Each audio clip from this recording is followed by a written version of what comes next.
Conte 5, le prince éclat et la quête des éléments.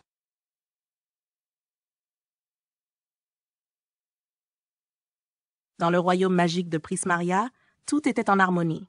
La nature, les êtres vivants et les éléments coexistaient paisiblement sous la gouvernance bienveillante du roi Lumis et de son fils, le jeune prince Éclat. Ce dernier, aimé de tous, portait bien son nom.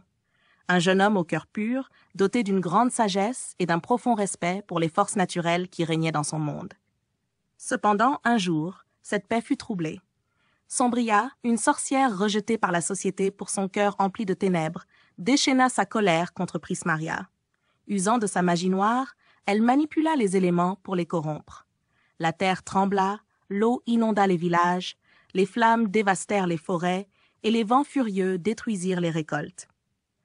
Le chaos s'empara du royaume, plongeant ses habitants dans la terreur. Au cœur de ce tumulte, Prince Éclat se tenait aux côtés de son père, observant les ravages. « Il faut agir, père », déclara-t-il avec détermination. « Nous ne pouvons laisser Sombria anéantir notre royaume. » Le roi, affaibli par l'attaque de la sorcière, se tourna vers son fils avec un regard plein de confiance. « Éclat, tu es notre dernier espoir. Trouve les 4 artefacts des éléments, la terre, l'eau, le feu et l'air.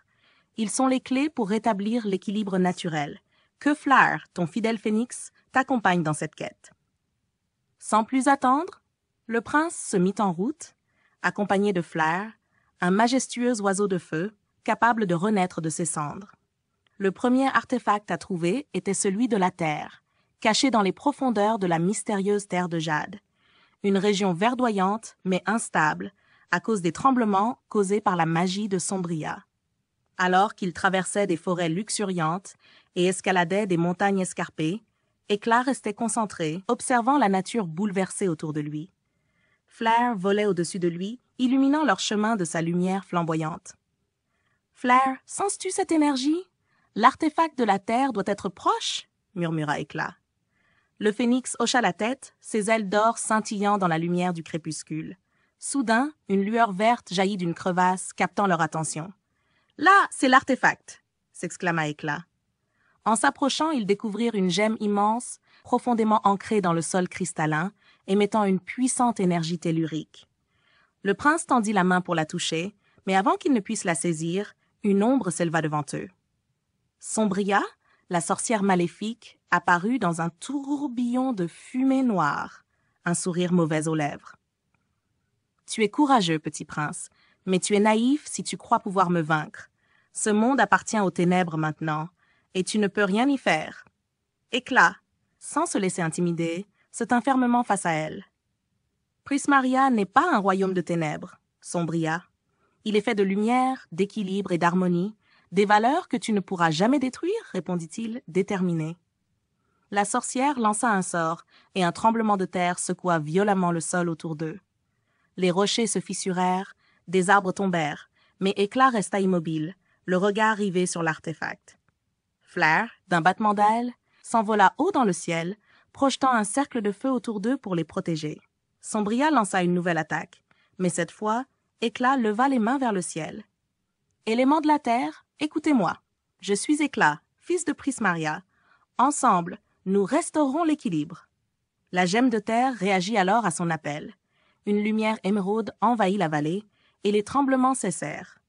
Éclat, entouré par une aura de pureté, utilisa l'énergie de l'artefact pour repousser les ténèbres de Sombria.